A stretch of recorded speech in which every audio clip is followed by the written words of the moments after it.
अच्छा सुनो, सब्सक्राइब करते वक्त ना घंटी बजा देना ताकि जब मैं ऑनलाइन आऊँ तो तुम्हारे फोन की भी तो दोस्तों यहाँ पर आप देख सकते हैं रजिस्ट्रेशन चालू होने में मात्र 1 दिन का समय और बचा है। 1 दिन और कुछ घंटे का। ठीक है? तो चलिए हम लोग इस वीडियो में जान लेते हैं कि रजिस्ट्रेशन करते समय हमसे कोई गलती ना हो। तो जो भी इम्पोर्टेंट स्टेप्स है वो हम आपको इस वीडियो में बता देंगे। आपको बता दें प्राइवेट कॉलेज में 2 लाख से ज़्यादा सीट्स हैं। हम लोग सिर्फ डिस्कस करते हैं सरकारी कॉलेज में, लेकिन आपको बता दें जब 2 लाख से ज़्यादा सीट्स हैं प्राइवेट कॉलेज में तो मैक्सिमम बच्चों को क्या मिलेगा? प्राइवेट कॉलेज ही मिलने वाला है। तो इसके बारे में भी जानना बहुत ज़रूरी है, क्योंकि कुछ बच्चों को लगता है अगर हमें प्राइवेट कॉलेज ही लेना है तो हम रजिस्ट्रेशन क्यों करें? ठीक है, आपके मन में ये सवाल होगा, तो वीडियो को अंत तक देख लीजिएगा, नहीं तो 2024 में आपको एडमिशन भी नहीं मिल पाएगा। ठीक है, कुछ और इम्पोर्टेंट बातें जानेंगे कि आवेदन करते समय एटलीस्ट कौन कौन से डॉक्यूमेंट्स आपके पास होना चाहिए। अगर आप घर से साइबर कैफे के लिए निकल रहे हैं तो कौन कौन से डॉक्यूमेंट्स आपको चाहिए होंगे। देखिए, सबसे पहले दोस्तों आपके पास ग्रेजुएशन का फाइनल ईयर का रिजल्ट हो, जिसमें आपके टोटल नंबर लिखे हो, या आपका मान लीजिए टोटल 1800 नंबर आ रहा है तो उसमें से कितने नंबर मान लीजिए आपका 1000 बन रहा है, ये आपको पता होना चाहिए। रिजल्ट में कॉलेज का नाम लिखा होगा, पासिंग ईयर जैसे 2024 है तो ये लिखा होगा, रोल नंबर लिखा होगा, मार्कशीट नंबर उन बच्चों के पास होगा जिनके पास ओरिजिनल रिजल्ट है। अगर आपके पास ओरिजिनल रिजल्ट नहीं है तो आपके पास मार्कशीट नंबर ना हो तो वहाँ पर NA डाल दीजिएगा। बोर्ड या यूनिवर्सिटी अगर आपका नाम वहाँ दिख रहा है तो ठीक है, नहीं तो यहाँ पर अदर के साथ आप जाएंगे। इतनी चीज़ें हो गई। तो यहाँ पर बाकी देख सकते हैं कोई बहुत बड़ी चीज़ नहीं मांगी गई। आपका नाम, पिताजी का नाम, माताजी का नाम, डेट ऑफ बर्थ, डोमिसाइल, या तो आप इसमें लिखा रहेगा यूपी का आप हैं या अदर देन यूपी। अगर आप अदर में चले आएंगे तो जो आपकी कैटेगरी होगी वो अनरिजर्व हो जाएगी, मतलब आप जनरल कैटेगरी में आ जाएंगे। अगर आप यूपी के हैं तो ही आपको आरक्षण का फायदा मिलेगा। सब कैटेगरी में जैसे freedom fighter, ex serviceman, physical handicap, gender में यहाँ पर क्या आएगा ये इंपॉर्टेंट है। यहाँ पर आपका मेल या female, email ID, mobile number, बस ये दोस्तों हमारा फर्स्ट स्टेप एकदम आराम से कंप्लीट हो जाएगा। उसके बाद सेकंड स्टेप में आपको पेमेंट करना रहेगा फॉर्म भरते समय।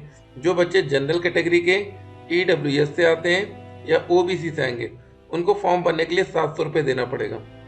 जो बच्चे SC और ST कैटेगरी से आएंगे उनको फॉर्म भरते समय 500 रुपये देना पड़ेगा। ठीक है, इतना कंप्लीट हो गया। सबमिट रजिस्ट्रेशन पार्ट 2, इसमें दोस्तों आपको हाई स्कूल 12वीं की डिटेल्स डालनी पड़ेगी और आपको अपना एड्रेस यहाँ पर देना पड़ेगा। इतना चीज़ें हो गई। तो उसके बाद आपको फोटो और सिग्नेचर अपलोड करना है, प्रिंट फाइनल एप्लीकेशन फॉर्म। तो कुल मिला के आप एक चीज़ समझ गए, फॉर्म भरते समय हमारे पास हाई स्कूल का, इंटर का, ग्रेजुएशन का रिजल्ट, ठीक है, होना चाहिए, और एक आधार कार्ड आप लेकर चले जाइएगा। इतनी डिटेल्स कम से कम आपके पास फॉर्म भरते समय होनी चाहिए, और उससे ज़्यादा नहीं। आपके पास पासपोर्ट साइज फोटो और प्रिंट मतलब और सिग्नेचर, ठीक है। A4 वाला कोई पेज आपके पास हो उसमें एक सिग्नेचर करके उसकी फोटो लेके जो भी यहाँ पर लिखा होगा डिस्क्रिप्शन वो हम आपको बता देंगे कैसे आपको बनाना है। इतना काम हो गया। तो एडमिशन के टाइम ये सारे डॉक्यूमेंट्स लगते हैं। पहले हम चलिए आप लोग के कमेंट्स को देख लेते हैं, क्योंकि अब समय कम बचा है और आप लोग का जो भी कमेंट है, जो भी आपका सवाल है, उसका आंसर मिलना बेहद जरूरी है। सर प्रोविजनल सर्टिफिकेट कैसे और कहां पर बनेगा? ये लगेगा आपका एडमिशन के समय। तो देखिए, प्रोविजनल सर्टिफिकेट आप चाहे तो साइबर कैफे से निकलवा लीजिए, या तो आप जहां से ग्रेजुएशन कर रखे हैं वहां से बनवा सकते हैं। सर ये सारे डॉक्यूमेंट्स ऑनलाइन रजिस्ट्रेशन के टाइम लगेंगे क्या? Please reply. क्लियर कर दिए। ऑनलाइन रजिस्ट्रेशन के समय हाई स्कूल, इंटर, ग्रेजुएशन का रिजल्ट, एक आधार कार्ड रखे रहिएगा, बस इतने से काम आपका हो जाना चाहिए। सर मैं पोस्ट ग्रेजुएट भी कर ली हूँ, क्या उसका भी सर्टिफिकेट लगेगा? नहीं, आपने ज़्यादा चीज़ें कर ली है उससे कोई मतलब नहीं है। सर मेरी मार्कशीट डैमेज हो गई है, वो लगा सकते हैं? सर प्लीज़ रिप्लाई दे दीजिएगा। डैमेज होने से क्या दिक्कत है, वो सही होना चाहिए बस, और क्या। वीडियो साफ साफ बनाया करिए। देखिए जब वीडियो प्ले करिए तो उसका जो वीडियो क्वालिटी है उसको थोड़ा हाई कर दीजिए।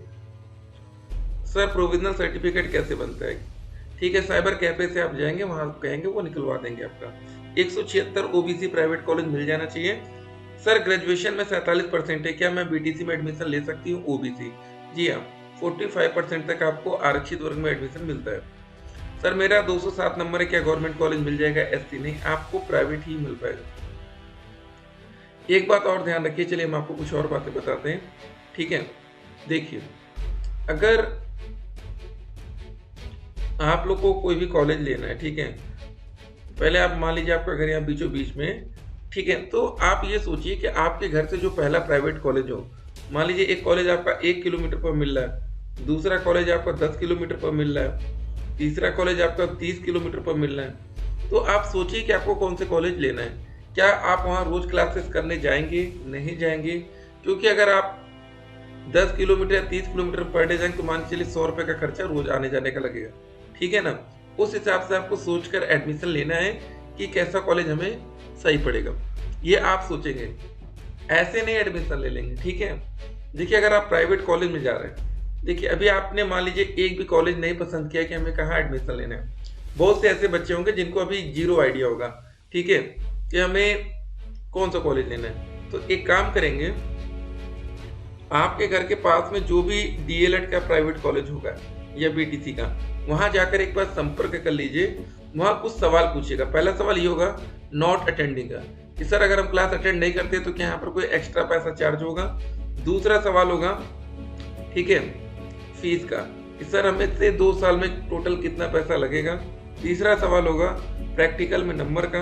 बाकी अगर आप अपने खुद में के जिले में हैं तो फिर टीचिंग तो आप मैनेज करा लेंगे, ठीक है। लेकिन जो बच्चे अदर स्टेट से जाएंगे वो टीचिंग को लेकर भी वो एक सवाल पूछेंगे, सर मेरा निवास और जाति 1 साल पुराना है, क्या नया बनवाना होगा। देखिए बहुत से कॉलेज वाले ये एक्सेप्ट भी कर लेंगे, ठीक है, और कुछ कॉलेज वाले कहेंगे कि भैया 6 महीना पुराना लेकर आओ, ठीक है ना। 2 तरह के कॉलेज होते हैं, तो 6 महीने के अंदर का है तो ज़्यादा बेहतर होता है। बाकी ये भी चल तो जाना चाहिए, लेकिन यही होता है ना कि आप पहले से अपने जिस कॉलेज में एडमिशन लेना चाह रहे हैं एक बार वहाँ कन्फर्म कर लीजिए। एक बात और ध्यान रखिएगा, आप लोग को जो हम आपसे बताते हैं ना, कन्फर्म कर लीजिएगा। अगर हम कोई बात बता रहे हैं कि ऐसा होगा तो वो हर कॉलेज पर लागू नहीं होता। 90% कॉलेज वाले एक्सेप्ट कर लेंगे, लेकिन 10% ऐसे होंगे जो कहेंगे भैया नहीं ऐसा नहीं वैसा करो। तो इससे अच्छा कि 6 महीने के अंदर के सारे डॉक्यूमेंट्स रहें तो कोई मना ही नहीं कर सकता। और एक बात और, सारे ओरिजिनल डॉक्यूमेंट्स ही आपके कॉलेज में जमा होते हैं। सर बीटीसी का फॉर्म कब आएगा? बस तैयार रहिए, आने वाला है कल से। 18 सितंबर से ऑनलाइन आवेदन शुरू भी हो जाएगा। सर प्राइवेट कॉलेज के लिए काउंसलिंग करवाना पड़ेगा, प्लीज मार्गदर्शन। जी हाँ, प्राइवेट कॉलेज के लिए भी काउंसलिंग होती है, चाहे आप सरकारी लीजिए चाहे प्राइवेट। प्रोविजनल सर्टिफिकेट क्या होता है सर? देखिए अभी आप लोग को देखिए डिग्री तो मिली नहीं है, जिसे ग्रेजुएशन करने के बाद आपको डिग्री मिलती है ना, तो वो नहीं है, तो उसके जगह हम प्रोविजनल से काम चला लेते हैं। सर सीटेट पहले होगा कि यूपी टेट, बता दीजिए। देखिए सीटेट का एग्जाम रेगुलर हो रहा है तो सीटेट पर हमें ज़्यादा भरोसा है। यूपी टेट अभी नया आयोग बनाया तो देखते हैं। 255 नंबर आराम से आपको गवर्नमेंट कॉलेज मिलेगा। एक बात और आपको दोस्तों बता दें, इस बार 2024 में ना कट ऑफ नए रिकॉर्ड को टच करेगा। सर अगर काउंसलिंग कराने में 10,000 रुपये लगेंगे, उसके बाद प्राइवेट करूँ तो प्राइवेट में 10,000 ऐड होंगे या नहीं? ठीक है, बिल्कुल ऐड होते हैं। अगर आपके 41,000 फीस है प्राइवेट कॉलेज की, तो फिर बाद में जब 10,000 एडवांस पेमेंट करेंगे तो बाद में आपको 31,000 देना पड़ेगा। ठीक है, कुछ कॉलेज ऐसे होंगे जहाँ पर भैया टोटल ही 1 साल का 25,000 में मैनेज हो सकता है, तो वैसे कॉलेज भी संपर्क में रहिए। सर डीएलएड हिंदी से होता है या इंग्लिश से? प्लीज़ हिंदी से होता है, ठीक है। सर दिल्ली के लिए अलग से रजिस्ट्रेशन कराना होगा या यूपी डीएलएड से हो जाएगा? देखिए जो बच्चे यूपी में डीएलएड कर रहे हैं यहाँ अलग प्रोसेस है, जो दिल्ली से डीएलएड वो अलग है, दोनों ध्यान रखिएगा। डॉक्टर भीमराव अंबेडकर यूनिवर्सिटी का टोटल नंबर कितना लिखे? ये देखिए आपने जहाँ से कर रखा है उस कॉलेज के टीचर से पूछिए, वो आपको बेहतर बताएंगे। सर मेरे आय जाति निवास 2024 के हैं। देख लीजिए 2024 का एक्सेप्ट हो जाना चाहिए, इसीलिए आपसे कहना है एक बार जिस कॉलेज में लेना चाहते हैं वहाँ पर, नहीं तो 6 महीने के अंदर का तो कोई दिक्कत नहीं। सर मेरी कानपुर यूनिवर्सिटी है, सेमेस्टर वाइज ग्रेजुएशन हुआ है, 6 सेमेस्टर के अलग अलग रिजल्ट है, तो कैसे तीनों साल का परसेंटेज निकालो? देखिए जो फाइनल रिजल्ट आता है ना फाइनल सेमेस्टर का, काफ़ी रिजल्ट में टोटल ऐड होके आता है कि आपके टोटल कितने में से कितने बन रहे हैं बस, ठीक है, नहीं तो सबको जोड़कर फिर निकालना होगा। एसटी है लेकिन जाति बनवाना, ठीक है, अलाउ नहीं, क्या करें? ये कौन सी बात हुई दोस्त, समझ नहीं आ रहा। बीटीसी में 5,000 लगता है काउंसलिंग कराते समय, जिनको कॉलेज में मिस्टेक है वो तो पैसा रिटर्न होता है या नहीं? एक बात याद रखिएगा भैया, बीटीसी में यहाँ पर कभी भी आपको पैसा नहीं मिलेगा, सिर्फ पैसा जाएगा। अगर कोई पैसा आपने पेमेंट कर दिया तो भूल जाना। सर मेरठ में बीटीसी कॉलेज का नाम बता दीजिए। मेरठ में तो भैया लाइन लगी है कॉलेज की, लेकिन आप लोग पहले पता करके एडमिशन लीजिए, ऐसे मत जाइएगा रैंडमली किसी कॉलेज में, नहीं तो कॉलेज वाले आपको परेशान करेंगे। सर मिनिमम क्वालिफिकेशन डिटेल्स में टोटल नंबर समझा दीजिए मुझे। जैसे देखिए ग्रेजुएशन करते हैं, जैसे आपका होता है ना कि हाई स्कूल इंटर में जैसे टोटल 500 का आपका था यूपी बोर्ड में, हाई स्कूल में 600 का था, वैसे ग्रेजुएशन क्या होता है कि पहला सेमेस्टर में 500 का हो, सेकंड में भी 500 500 500 ऐसे करके, तो टोटल नंबर जोड़कर टोटल में से कितना बना वो लिखा जाता है। देखिए अभी जब आपका ओरिजिनल रिजल्ट आएगा उसमें बहुत क्लियर रहता है, अभी आपका इंटरनेट वाले में वैसे होना चाहिए, देखिएगा। थैंक्स सर, आपका मोस्ट वेलकम है। सर रजिस्ट्रेशन के टाइम क्या डॉक्यूमेंट लगेगा? उम्मीद है आपको समझ में आ गया होगा। सर मेरे हाई स्कूल में 94 है, 12वीं में 95 है, क्या बात है, ग्रेजुएशन में इतने। जी हाँ, आपको आराम से लखनऊ डायरेक्ट मिल जाना चाहिए, ठीक है, वो भी फर्स्ट राउंड में ही। सर यूपी डीएलएड आज से रजिस्ट्रेशन होना शुरू हो गया है क्या, या ये फेक है? देखिए अभी क्या है, डेमो के लिए आपके लिए वेबसाइट चालू कर दी गई है, या आप लोग देख कर सीख लीजिए कि कल जब शुरू हो ना तो समय ना आपका बर्बाद हो। रजिस्ट्रेशन अभी से हो जा रहा है डीएलएड का, ऐसा क्यों? बस वो वेबसाइट पर काम चल रहा है। थैंक यू सर बताने के लिए। बिल्कुल सर, फॉर्म भरते समय कॉलेज का नाम डायरेक्ट डालना पड़ेगा या उसका नाम डालना होगा? देखिए जब आप कॉलेज, ठीक है, काउंसलिंग करेंगे या फॉर्म भरेंगे ना, तो उस समय धीरे धीरे सारे कॉलेज के नाम आने शुरू हो जाएंगे, लेकिन अभी नहीं। जब आप लोग रजिस्ट्रेशन की प्रक्रिया कंप्लीट कर लेंगे, प्रिंट एप्लीकेशन फॉर्म तक कंप्लीट करेंगे, उसके बाद क्या होगा, जो सेकंड स्टेप होगा ये समझ लीजिए, उसके बाद हमारा जो सेकंड स्टेप होगा उसमें स्टेट रैंक आती है। स्टेट रैंक के बाद आपकी काउंसलिंग शुरू होगी। सर मैंने कॉलेज पहले से ही पता नहीं किया है, क्या फॉर्म भर सकते हैं? बिल्कुल फॉर्म भर सकते हैं, कैरेक्टर सर्टिफिकेट कॉलेज से मिलता है। जी हाँ, जहाँ से आपने ग्रेजुएशन कर रखा ले लीजिएगा। सर हैंडीकैप के लिए सरकारी कॉलेज में कितना % होना चाहिए? देखिए हैंडीकैप में मैक्सिमम टाइम सीटें खाली चली जाती हैं और परसेंटेज देखते हैं क्या होता है, 200 प्लस पर भी चांस बन जाता है। कभी कभी जब ज़्यादा बच्चे आते हैं तो फिर मुश्किल होता है। सर हमें इसके बारे में बताइए, हमें बीटीसी के बारे में कुछ नहीं पता है। बीटीसी 2 साल का रेगुलर कोर्स है, ठीक है, जिसको करके आप आने वाली प्राइमरी शिक्षक भर्ती 1 to 5 या जूनियर शिक्षक भर्ती 6 से 8 वाली वैकेंसी में पार्टिसिपेट कर सकते हैं। सर पहले सेमेस्टर का क्लास करवाइए। बिल्कुल सारी क्लासेस आपकी होंगी, पहले आपको एडमिशन लेना है, ठीक है। Please reply me.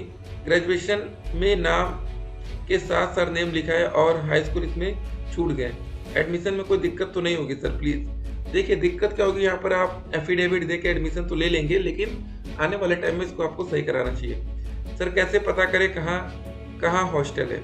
देखिए पहली बात, अगर आप एक लड़के हैं, बॉयज़ के लिए तो हॉस्टल एक बार ठीक भी है, लेकिन जो अगर कोई गर्ल्स लड़की अगर सोच रही है तो हॉस्टल का आपको सोचना भी नहीं है, क्योंकि वो ऐसे हॉस्टल आपके लिए रहने लायक उतने अच्छे हैं नहीं, तो ये ना सोचे तो बेहतर होगा, ठीक है।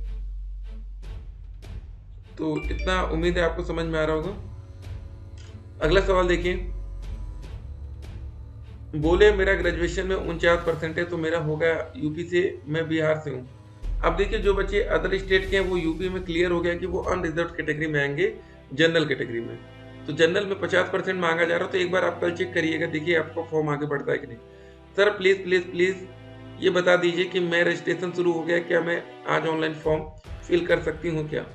18 तारीख को शाम से आप लोग ट्राई करिएगा। सर मैंने ओपन यूनिवर्सिटी से प्राइवेट ग्रेजुएशन किया है, कोई दिक्कत तो नहीं होगी, हमारा टीसी वगैरह कुछ सबमिट नहीं हुई है, ठीक है। देखिए जिनका ओपन यूनिवर्सिटी है तो जिले में कोई ना कोई उसका कुछ ब्रांचेस होती हैं, वहाँ पर आप जाकर पहले वहाँ से आप अपना कैरेक्टर और जो टीसी होता है वहाँ एक बार संपर्क कर लीजिएगा। नहीं तो आपका जिस भी प्राइवेट कॉलेज में एडमिशन होगा एक बार कॉलेज से बताएगा, वो आपको क्लियर कर देंगे कि कैसे उनको चाहिए।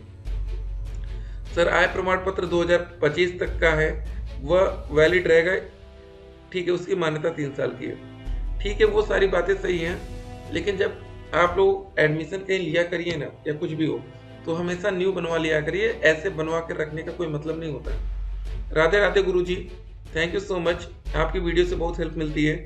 गुरुजी ग्रेजुएशन का नंबर ग्रेड पॉइंट्स में होता है, तो उसको कैसे फिल करेंगे? नहीं, इसको आपको नंबर में कन्वर्ट करना पड़ेगा, नंबर में। जैसे आपका हाई स्कूल इंटर में रहता है ना, टोटल कितने में से कितना मिला, रॉन्ग ऑप्शन, चलिए ये तो अलग क्वेश्चन है, प्लीज सर रिप्लाई कर दीजिए। क्वेश्चन तो यहाँ दिखा नहीं, चलिए और आपका जो भी डाउट होगा उम्मीद करते हैं डाउट क्लियर होगा। और देख सकते हैं कि फाइनल जब आप कॉलेज में जाएंगे डॉक्यूमेंट वेरिफिकेशन के लिए, डीवी के लिए, ठीक है, तो ये सारे डॉक्यूमेंट्स आपके पास होने चाहिए। जो लिखा है अलॉटमेंट लेटर, आवेदन पत्र का प्रिंट आउट। जब फॉर्म आप लोग अपना कंप्लीट करेंगे तो ये जरूर लीजिएगा। और इसमें अगर कोई गलती है तो फिर आप दिक्कत में आएंगे। याद रखिएगा हाई स्कूल, इंटर और ग्रेजुएशन सबसे ज़्यादा इंपॉर्टेंट आपके लिए होगा।